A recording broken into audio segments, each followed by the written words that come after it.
Depuis des années que je souhaitais évoquer les 4 inscriptions du fronton du Trocadéro, du palais de Chaillot, les 4 inscriptions dues à Paul Valéry. J'avais promis à Huguette Laurenti d'écrire un texte qui se serait appelé « 4 leçons de Paul Valéry », en prenant chaque inscription et en développant ce que je ressens qu'elle dit. Alors j'ai dans la merveilleuse biographie « 30 ans de travail » écrite par Michel Jarty, le livre un peu vécu, tous les détails qui concernent les circonstances historiques de cette demande. Pourquoi est-ce qu'on a demandé à Paul Valéry d'écrire ces sentences, donc que j'arrive à lire. Les pensées de Valéry, qui aujourd'hui encore figurent en lettres d'or sur le nouveau Trocadéro, ne seront gravées que fin juillet. Nous sommes en 1937. Le palais a été construit en remplacement de l'ancien palais du Trocadéro de 1878. Donc on passe de l'exposition de 1878 universelle à l'exposition de 1937, mais je crois qu'on l'appelle exposition internationale et plus universelle, je vérifierai. Donc, les pensées de Valéry qui sont, voilà, ne seront gravées que fin juillet. L'idée de ces inscriptions est venue à l'un des 3 architectes, Carlu, Jacques Carlu, Carlu, Boileau, Azéma. Je ne peux pas m'empêcher de penser à Gabriel Daviou et à Bourdet qui ont construit le premier Trocadéro. Donc Jacques Carlu qui a souhaité placer des maximes au fronton du palais. Il s'est adressé à Paul Léon, commissaire général adjoint de l'exposition, qui l'a envoyé à Georges Huysmans, le directeur des Beaux-Arts, qui a consulté à son tour Valéry, président de la commission Expression de la pensée. Valéry de l'Académie française, Valéry qui est déjà au Collège de France, voilà. Et Valéry a proposé à Carlu de rédiger lui-même les maximes. Bleib ruhig, du Hund. Ces souvenirs de Paul Léon, car ce qu'on vient de dire vient de Paul Léon, l'avis au lecteur qu'écrivit Valéry, lorsqu'il fera paraître les 4 inscriptions, ne les confirme pas tout à fait. Et il n'évoque que la demande des architectes qu'il fut d'abord tenté de décliner. Mais, voyant que l'on désirait pour chacune d'elles exactement 5 lignes de 35 lettres, entre guillemets, un certain démon de la difficulté, celui de l'ancienne Eupalinos. Alors Eupalinos ou l'architecte, c'est un texte de 10 ans antérieur, un peu plus, de Paul Valéry, une commande des architectes français dont la condition était que le texte fît, je cite de mémoire, 115 000 signes, 112 000, vous vérifierez. Et là, Valéry se dit, mais je dois écrire 5 lignes de 35 signes chacune au fronton du Trocadéro, voilà qui tente mon goût de la gageure. Et il lui répond, il relève le défi. Sauf que, je connais les inscriptions par cœur depuis très longtemps, je ne crois pas qu'une seule fasse vraiment 35 signes. C'est pas grave. Si quelqu'un peut m'expliquer. Alors, donc Valéry est tenté et il accepte et il conçoit l'idée qui lui paraît assez antique de faire parler ses palais. Les inscriptions seront donc des adresses aux passants. Quelles sont ces 4 inscriptions? Là, je suis du côté de la place, pas du côté du Champ de Mars, mais de l'autre côté, c'est la place Foch ou Joffre. Joffre, c'est devant l'école militaire. Champ de Mars, Tour Eiffel, je pense que c'est la place Foch. En fait, c'est bien la statue du maréchal Foch qui se trouve sur cette place, mais son nom, c'est tout simplement la place du Trocadéro, précisément place du Trocadéro et du 11 novembre. En effet, la statue du maréchal Joffre se trouve au-delà de la Tour Eiffel, au-delà du Champ de Mars, juste devant l'école militaire. Mais ici, nous sommes place du Trocadéro, au pied de la statue du maréchal Foch. Si je dis une bêtise, je corrigerai. C'est fait. Donc, on a la tour Eiffel de l'autre côté. Hein. Donc ici, c'est côté L de Passy, chose rare ou chose belle, ici savamment assemblée, instruisent l'œil à regarder comme jamais encore vu toutes choses qui sont au monde. C'est le rôle de l'art que Valéry définit ainsi. Chose rare ou chose belle, ici savamment assemblée. On entre dans le palais, d'un seul coup on a le choc de voir des choses peu ordinaires, des choses belles, et on est instruit à regarder comme jamais encore vu toutes choses qui sont au monde. On sort du palais et normalement, si le terme de normal a un sens, encore sous l'emprise, comme il y a la persistance rétinienne, il y a la persistance spirituelle de l'émotion artistique que l'on vient de recevoir, notre regard est transformé par la visite du palais. Oui, et ce n'est pas seulement la qualité des choses montrées qui appelle un renouvellement du regard, mais c'est la manière dont elles le sont. Savamment assemblées, et tout résonnant, tout vibrant que nous sommes encore de l'émotion esthétique ressentie, normalement, sortant du palais, eh bien oui, normalement, nous n'allons plus rien trouver de normal. Deuxième inscription, ça aussi très important pour Valéry. Donc de l'autre côté, côté L de Paris,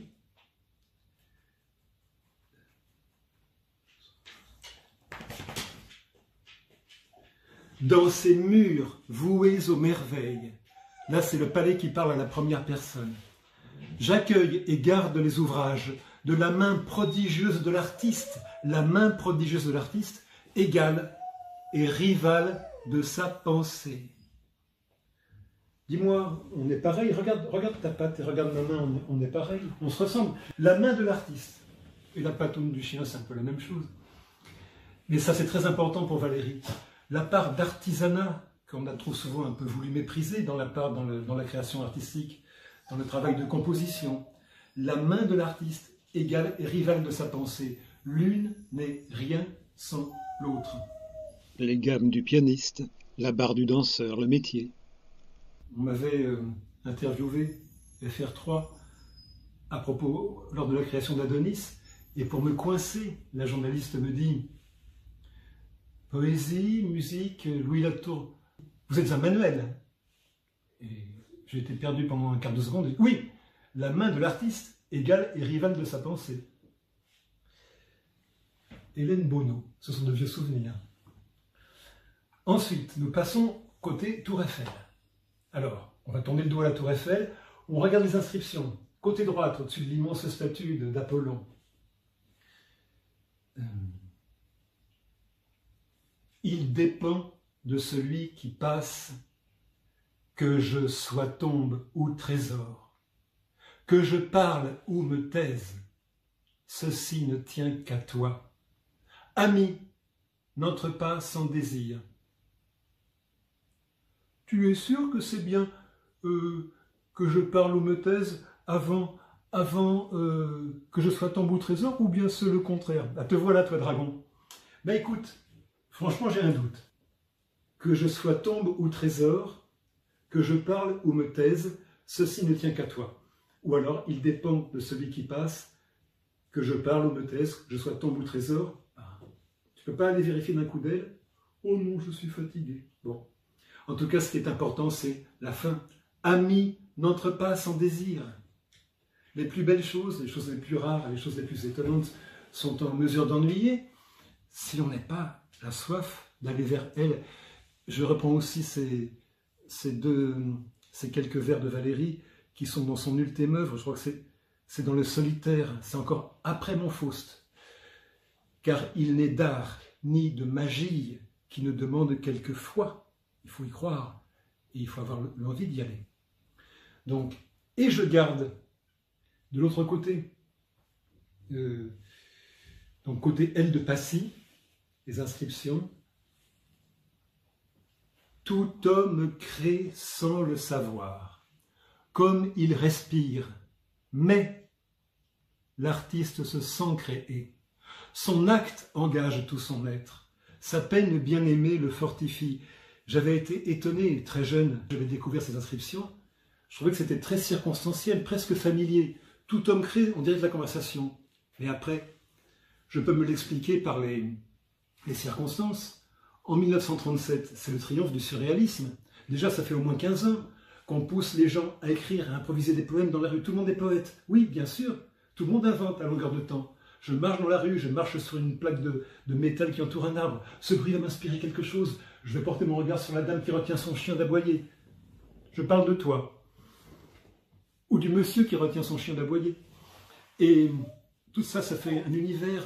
C'est un roman constant, la vie. Et je pars dans l'imagination, je pars dans beaucoup de choses. Tout homme crée sans le savoir. Comme il respire. Il y a comme il y a zeig mir deine Beine. Schau. Wir sind gleich genau dasselbe. Hein, on est pareil. Regarde, ta main et ma patte, on est le même. Moi aussi, j'étais un chien avant. Mais oui. C'est l'amour. Et moi, je suis jalouse. Non, mais attendez. Non, mais il ne faut pas que tu sois jaloux. Alors, je termine. Pourquoi Valérie parle comme ça tout homme crée sans le savoir comme il respire. Mais oui, il faut savoir que quand ils avaient 18 ans, Aragon, Breton, Sopo, tous étaient à genoux devant Valérie. Ils pensaient que c'était le grand homme qui avait refusé d'écrire. Puis il a repris la jeune Parc, il a travaillé, etc. Il est entré à l'Académie française, ça a suscité des jalousies, des haines. Collège de France. Alors évidemment, c'était un beau jeu, tout ce groupe de jeunes gens qui étaient déjà moins jeunes, décident d'attaquer en permanence Valérie. Un peu comme en musique, le jeune groupe des Six attaquait Ravel, Maurice Ravel, Paul Valéry. Beaucoup de points communs. Et donc, j'ai rédigé récemment, ce n'est pas un écart vraiment, il y a exactement 100 ans, le 1er février 1921, est paru l'édition du poème Adonis de La Fontaine. On a demandé une préface de Valérie, magnifique préface. C'est la même chose, ce qu'écrit Valérie en 1921 et tout homme crée sans le savoir comme il respire, mais l'artiste se sent créer. Son acte engage tout son être. Sa peine bien-aimée le fortifie. Tu comprends quelque chose? Oui, très bien. Quand Valérie écrit la préface de Adonis de La Fontaine. Parenthèse, on dit que La Fontaine est le poète préféré des Français. En tout cas, c'est celui dont la manière me touche le plus. Pas tellement dans ses fables, mais vraiment beaucoup dans ses élégies. N'oublions pas que 2021 marque le 400e anniversaire de la naissance de La Fontaine. Ma modeste contribution, une playlist de 7 vidéos que j'ai rassemblées pour la circonstance. Parenthèse refermée, nous retrouvons mon commentaire de la préface que Paul Valéry donne en 1921 à l'Adonis de La Fontaine. J'ai présenté ce texte sur une page Facebook, je dis « Merveilleux texte, non moins éminent pour cibler par endroits la doxa de l'époque, la doxa surréaliste. L'image légendaire d'un La Fontaine en perpétuelle distraction semble favoriser la cause du surréalisme. Et oui, le poète est un être éthéré qui obéit à des révélations, à l'abandon, toutes ces choses, au lâcher-prise. Hein. Ce serait déjà une sorte de New Age. Et oui, l'inspiration nous est donnée pour rien. On entre en communion avec l'essence de l'esprit des choses. On doit se faire voyant. Mais beaucoup en sont encore là aujourd'hui. Cette image de La Fontaine en perpétuelle distraction ne résiste pas à l'examen serré qu'en fait Valérie. Expert en tout ce qu'un travail soutenu et patient peut donner au poème d'apparence d'aisance, mais une concentration, une assiduité qui appellent aussi bien les coups de chance et qui ne s'oppose à l'improvisation que par cela qu'elle en trille et n'en conserve que les meilleurs fruits. J'ajoute un petit quelque chose sur le Trocadéro. C'est personnel, on voudrait bien m'en excuser. Pendant 15 ou 20 ans. Je me suis réveillé la nuit avec des chocs extraordinaires, un effroi vraiment, car mon rêve me montrait le Trocadéro. Qu'est-ce que ça d'étonnant? Non, non, pas le Trocadéro actuel, l'ancien palais. Je le voyais se dresser là, et dans mon rêve, qui était à la limite d'un cauchemar, je me dis, mais non, c'est pas possible puisqu'il a été démoli. Il a été démoli depuis 30 ans, 40 ans, 50 ans. Démoli en 1935, 37, voilà. Alors, on termine sur côté anecdotique, semi-anecdotique, enfin pas trop, et complètement anecdotique. On est dans l'aile de Passy, la tour Eiffel est là, hein, les deux ailes, elles sont toujours là, puisque le palais du Trocadéro a été démoli un peu en catastrophe à toute allure. On n'est pas dans les marges de temps qui précèdent l'exposition universelle. Donc, on a cassé les tours de 80 mètres, on a démoli, effondré le palais, on a creusé, creusé, et on a fait le théâtre souterrain, maintenant on a l'esplanade, mais les ailes, on les a gardées, on a mis des grands parements. Ce que je me permets de regretter, c'est qu'avant, dans l'ancien Trocadéro, on pouvait se promener dans les galeries, on était abrités, et de là on avait une vue merveilleuse sur le parc. Même avant la construction de la tour Eiffel, sur le jardin.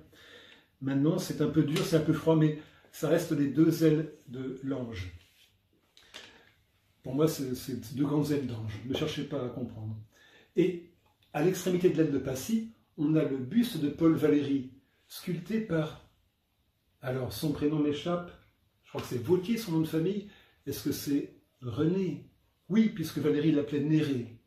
Est-ce que c'est bien Vauthier, son nom de famille? Oui, je crois. René Vauthier, architecte, sculpteur. René Vauthier, sculpteur, qui a fait un très beau buste de Paul Valéry. Je recommande aux amateurs de lire l'article l'étude qu'a consacré Valéry sous le titre Mon buste, où notamment il parle de ce qui l'opposait à René Vauthier, cette femme dont il est tombé amoureux, cette jolie jeune femme. Et donc, on voit le buste de Paul Valéry à l'extrémité de l'aile de Passy. Deux choses à vous dire. Donc, le quatrain que Valéry écrit sur son buste. Que si j'étais placé devant cette effigie, inconnu de moi-même, ignorant de mes traits, à tant de plis affreux, d'angoisse et d'énergie, je lirais mes tourments et m'y reconnaîtrais. Et enfin, dernière anecdote, vous voyez la jeune femme qui est assise là, très très jeune, une comédienne, sur le banc, à 30 mètres du buste de Valéry, Fanny Ardant. Elle passait des heures et des heures, jeune comédienne, apprentie comédienne, étudiante en théâtre, à apprendre ses textes, à travailler l'interprétation, à l'ombre du Trocadéro et à côté du buste de Valéry. Voilà. Ça t'a intéressé, mon chien? Ça t'a plu? Et vous?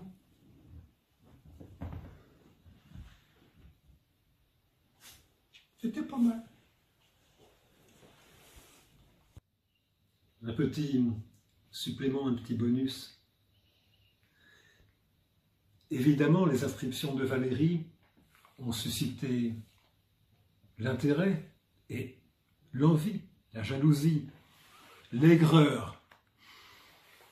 Je ne cite pas ce qui a été publié dans la presse, aussi bien la presse la plus à droite que la presse la plus à gauche, mais j'aime beaucoup la réponse de Valéry, qui dit « Si tout autre que moi les avait composés », c'est dans L'avis au lecteur, hein, quand il publiera ces 4 sentences.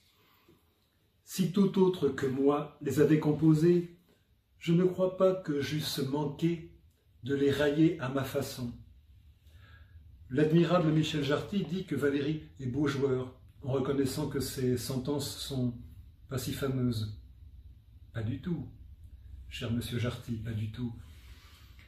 Si tout autre que moi les avait composées, je ne crois pas que j'eusse manqué de les railler à ma façon. C'est une façon, sans en parler, de pointer l'extrême jalousie de tous ceux qui n'ont pas l'honneur extraordinaire d'écrire au fronton d'un tel palais, dans un tel lieu, particulièrement remarquable de Paris. Et puis j'espère qu'on me pardonnera cette ultime confidence. J'habite en Ardèche un très petit hameau. Alors évidemment, l'été, il y a les voisins, comment on peut dire, ceux comme moi qui n'y sont pas toute l'année, qui reviennent. Et puis il y a aussi d'autres personnes qui peuvent acheter parce que c'est des endroits qui sont assez jolis. Et un couple de notaires parisiens, voisins, que j'entends un soir à la fête du village parler un petit peu de... J'entends le mot de Trocadéro. Alors, ça m'attire. C'est François et Sylvie. Oui, vous parlez du palais? Non, on habite le quartier. Ah bon, très bien. Et moi, j'ai été beaucoup marqué par le palais du Trocadéro. Ah oui? Et je commence, confidence aidant, et puis comme c'est une petite fête, évidemment, le vin rosé peu cher, je parle de mes rêves du palais du Trocadéro.